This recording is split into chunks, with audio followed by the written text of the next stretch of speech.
सकते हैं।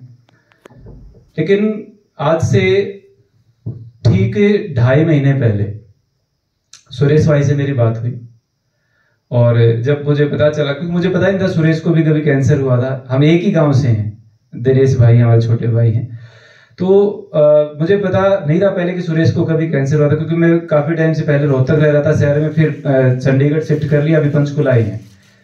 तो सुरेश से बात हुई, पता लगा कि भाई इनको कैंसर हो गया था। आदरणीय गुरुजी से बात होती रही, गुरुजी को रात भर फोन करके मतलब प्रेरित करते थे, बताते थे वैसा करो वैसा करो, और ये 100% क्योर करके उस चीज को जीवन में आगे बढ़े। और बड़े भाई ने निर्णय लिया कि मुझे एक नया जीवन मिला है एनडीएस से, तो मेरा जीवन अब एनडीएस के लिए ही है, समाज के लिए ही है, मैं अपना पूरा जीवन समाज को समर्पित करता हूँ। और उसी दौरान आनंदी माता से मुलाकात हुई, यहाँ करके भाई ने पर कल शुरू किया, तो ये बहुत बड़ी बात थी। तो जब आगे बातचीत हुई तो सुरेश भाई ने बताया कि भाई जोगिंदर, संजीवनी क्रिया का कोई नुकसान नहीं, आप इसको दिन में 10 बार कर लो, आप इसको 50 बार कर लो। अगर मुंह का कुल्ला करके मुंह का साफ करने से अगर कोई नुकसान होता हो तो इससे होगा। अब आप देख लो, निर्णय आपके आप। तो उस दिन से अब देखो, जिसका प्रैक्टिकल अनुभव है उससे आगे तो सारी चीजें फेल हैं, क्योंकि ये, और सबसे बड़ी बात है कि ये थ्योरी का विषय है ही नहीं। गुरुजी बीवी चौहान जी तो हमेशा बोलते हैं इस चीज को कि ये थ्योरिकल विषय है ही नहीं, ये कहने सुनने का विषय है ही नहीं, ये प्रैक्टिकल विषय है, जो करेगा उसको पता लगेगा। तो वही बात सुरेश भाई से हुई मेरी। तो बात करने के बाद मैंने कहा कि मैं कहा भाई मैं माँ को भेजूंगा आपके पास में, क्योंकि माँ का, मेरे पिताजी 22 वर्ष पहले निधन हो गया था। तो उस दिन से मैंने एक निर्णय लिया था कि जीवन में कभी माँ के मुंह से कोई चीज निकलने की देर होनी चाहिए, सामने आने की देर नहीं होनी चाहिए। और ईश्वर की कृपा से उस चीज को निभाते हुए, तो पिताजी के जाते ही माँ को बीपी हो गया था, और अपने जो आरक्षण हुआ था उस समय अपने गांव में स्कूल में आग लग गई थी। तो मैं रोहतक रहता था, तो मैं रोहतक से गया, तो माँ को एकदम से हुआ कि भाई दोनों मरेंगे, क्योंकि माहौल हमारे क्षेत्र का बहुत ज्यादा खराब था। तो उस समय 2016 में माँ को शुगर हो गई। अब मैं खुद दवाई बना रहा हूं, लेकिन मेरी दवाई तो कड़वी है। मैंने दवाई बना के माँ को दी, बोरों के लिए तो मैं वैद्य हो सकता हूं, लेकिन माँ का तो बेटा ही हूं ना। अब माँ ने वो 1 चम्मच दवाई मुंह में ली, और कड़वी दवाई लेते ही उल्टी आ गई। बोली भाई मैं नहीं खाऊं यार दवाई, कड़वी जहर मारेगा मैंने। मगर माँ और क्या करेगी, बोला मैं तो अंग्रेजी खा लूंगी। ठीक है जी, क्योंकि मेरा संकल्प था जी, मैंने क्योंकि मेरे पिताजी सुबह उठते दारू के साथ कुड़ा करते थे, तो सारी उम्र तो मेरे पिताजी ने दुखी रखा, अब मैं दुखी कर दूं माँ को, उनको मना कर, क्योंकि हो सकता है हम उसकी भलाई में बात करें, लेकिन माँ को लगेगा कि रोका टोकी कर रहे हैं, मुझे खाने को नहीं देते, मुझे पीने को नहीं देते, मेरा जो मन करता है वो नहीं देते, वो नहीं करने देते। तो इसीलिए मैंने कहा ठीक है माँ अंग्रेजी खा लो, कोई दिक्कत नहीं। तो 2016 से माँ एलोपैथी शुगर की दवाई ले रही थी। तो सुरेश भाई को मैंने कहा भाई मैं माँ को भेजूंगा, और माँ से मैंने उसी टाइम बैठे बैठे माँ को बोला, मैं कहा माँ सुरेश से बात हुई है, मैं कहा आप तैयारी करो, सुंदरनगर जाना आपने। तो ये बात होकर के मैंने थोड़ा सा ढील दी 2-4 दिन की, और मैंने और मेरे बड़े पुत्र ने, आर्यवीर ने, 11 वर्ष का है वो अभी, हम दोनों ने शुरू कर दिया। और तीसरे चौथे दिन बैठ के जो है ना, शाम को ही बात हो रही थी, माँ का 98 किलो जो है ना वजन हो चुका था। मैं कहा माँ पिछली सर्दियों में, मैंने बड़े प्यार से कही ये बात है, मैं कहा माँ पिछली सर्दियों में आपका बेड जो है वो अंदर कमरे से निकल करके हॉल में आ गया, क्योंकि बाथरूम मैंने एक ही सीरीज में बनवाए हुए हैं, रूम अटैच कोई बाथरूम नहीं बनवाया। तो मैं कहा ये बेड आपका रूम से निकल करके हॉल में आ गया, आपकी बार सर्दियों में ये बेड जो है आपका बाथरूम के अंदर जाएगा, कुछ न कुछ करना पड़ेगा, कुछ सोचना पड़ेगा। बड़े प्यार से मैंने ये बात बोली, और मैं अपने सो गया। सुबह उठे तो माँ ने कहा कि भाई बोल क्या करना है। मैं कहा या तो सुरेश के पास चली जाओ और या यहीं शुरू कर दो। तो माँ बोली यहीं शुरू कर लेते हो। मैं कहा ठीक है फिर करो शुरू।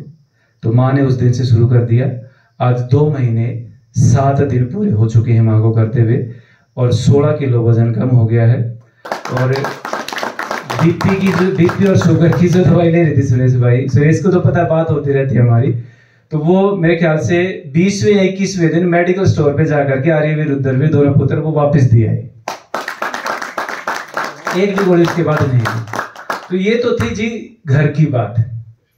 अब बाहर का अगर मैं उदाहरण की बात करूं, रिसेंटली उदाहरण है वर्तमान का, उसको भी 21 दिन आज हो चुके हैं। एनडीटीवी में पत्रकार है चंडीगढ़ में, दोनों हस्बैंड वाइफ पत्रकार हैं। वो किसी माध्यम से अपने पास अभी 63 परिवार, मतलब 2.5 महीने के बाद में 63 परिवार हैं जो एनडीएस को फॉलो कर रहे हैं। अब अपने घरों में, क्योंकि मेरे पास रेजिडेंशियल व्यवस्था नहीं है वहां पर, अब अपने घरों में सबको फॉलो करवाया। 63 परिवार और पूरे के पूरे परिवार, जैसे कि अपना पूरा परिवार, बच्चे भी, हम भी 2 महीने 7 दिन से हमारे घर में चूल्हा नहीं जला है। लोगों के दिमाग में कीड़ा होता है जी, बच्चे ग्रोथ कर रहे हैं, बच्चे ग्रोथ करें, इनको तो खिला दो। मेरी खुद बहन बोलती है, तू कर ले, रानी ने करवा दे, माँ ने करवा दे, इन्हें क्यों मारने लग रहा है? मैं कहा बावड़ी हो रही, मारता गुना, इन्हें जीने का रास्ता मिल गया। हमें इस उम्र में आकर के मिला है, हमें इस उम्र में आकर के मिला है, उन बच्चों को 9 साल और 11 साल की उम्र में मिल रहा है। आप सोच करके देखिए, जिसका 9 साल का बच्चा सुबह उठता है और उसको जुकाम की फीलिंग हो रही होती है, और उठ करके वो अपनी माँ के पास जाता है, और माँ को जब वो बोलता है कि माँ आज मेरा निर्जला उपवास है, मैं सिर्फ संजीवनी करूंगा, मेरे लिए कुछ मत। जब रुद्रवीर ने ये बात अपनी माँ को बोली, मेरी गर्व से छाती चौड़ी होगी। नहीं तो आज 9 साल का बच्चा कुरकुरे, चिप्स, लेज, चाउमीन, डोसा, बर्गर से बाहर नहीं निकल रहा है। तो वो गर्व से छाती चौड़ी हुई जी मेरी, जब रुद्रवीर ने ये बात बोली कि माँ मेरा आज निर्जला है, और शाम तक उसका जुकाम ठीक हो गया। अरे तो घूमते रहो आप 5 दिन 7 दिन, दवाई खाते रहो, करते रहो। तो और हाँ, और शुरुआत इस चीज की हुई जब सूर्य से पहले मेरी बात हो गई थी, बड़े पुत्र को, आर्यवीर को पेट में मरोड़ उठते थे। मैं 15 अगस्त को रोहतक से आया था, तो रास्ते में रानी ने, मेरे देव जी का नाम रानी है जी, तो उसने मुझे बताया कि आर्यवीर को पेट में दर्द हो रहा है और मरोड़े बन रहे हैं इसको, और मल के साथ चिकना पदार्थ निकलता है। वो 11 साल का पुत्र। और आप सोच सकते हो कि आज तक हमने घर में कभी कुरकुरे, चिप्स, लेज, चाउमीन, छोले भटूरे, मैंने खुद ने टेस्ट नहीं किए कभी आज तक, तो घर में आने का तो मतलब ही नहीं होता। तो कितनी सात्विकता के साथ हमारे घर का भोजन की व्यवस्था रही होगी। तो उसको जब ये, मतलब रानी ने बताया कि ये दिक्कत है, तो मैंने, मेरी तो लाइन में 23 साल से कहा अमीबा वायरस इन्फेक्शन हो गया। अमीबा वायरस इन्फेक्शन एक्चुअल में क्या होता है कि वो बारिश के पानी में जब आप नाली में, गली में नहाओगे, तो पैर के थ्रू वो पेट में जाता है, और वो कभी खत्म नहीं होता है। मन कई बार तो सारी उम्र भी वो वायरस खत्म नहीं होता है, वो जितना टूटता जाएगा उतना बढ़ता जाएगा। तो दिन में 4-5 बार लैट्रिन आती थी हरिवीर को। तो मैं घर से बड़े चाव से रोहतक से ना घेवर लेके आया हुआ था 4-5 किलो। अब पंचकुला चंडीगढ़ साइड में घेवर नहीं बनाते, खाते नहीं लोग, इधर कम खाते। तो उधर से घेवर लेके आया हुआ। मेरे खुद की मनपसंद जो मिठाई थी वो सोनीपत के प्यारे के पेड़े हैं। वो एक यजमान के घर, जिनके घर भोजन था, वो 2 किलो उन्होंने मेरे लिए मंगा रखे। तो वो चीजें मिठाई में लेकर के आ रहा बच्चों के लिए। तो घर पे आने के बाद उसमें से एक दाना भी किसी ने नहीं चखा, सारा पड़ोसिया को बांट दिया। तो आते ही मैंने आर्यवीर का और अपना दोनों का शुरू किया। मैं कहा 3 दिन सिर्फ नारियल पानी पिएगा और संजीवनी करनी है। उसने किया, 3 दिन बच्चा ठीक हो चुका था। डॉक्टर मेरे साथी हैं, एमबीबीएस एमडी डॉक्टर हैं बहुत सारे, क्योंकि आयुर्वेद के लाइन, डॉक्टर की लाइन तो हैं। तो उन्होंने वो मतलब ये करे कि कमाल कर देवला शास्त्री जी, अमीबा वायरस ठीक होता ही नहीं इतनी सहजता से। मैं 3 दिन में ठीक हो गया सिर्फ। तो ये बड़ी अच्छी वहां से शुरुआत जो है ना इस प्रक्रिया की हुई। उसके बाद बीच बीच में मैं आर्यवीर, रुद्रवीर से माँ को बुलवाता रहता था कि माँ ठीक हो गया, तूने यहाँ पे शुरू कर लिया, नहीं तो पिताजी आपको ताऊ जी के पास छोड़ आते। अब वहां तो टीवी भी नहीं देखने के लिए आपके। तो बीच मगर शुरुआत में कहीं माँ ढीली ना पड़ जाए ना, इसीलिए तो बीच बीच में इंजेक्शन में लगवाता रहता था बच्चों से।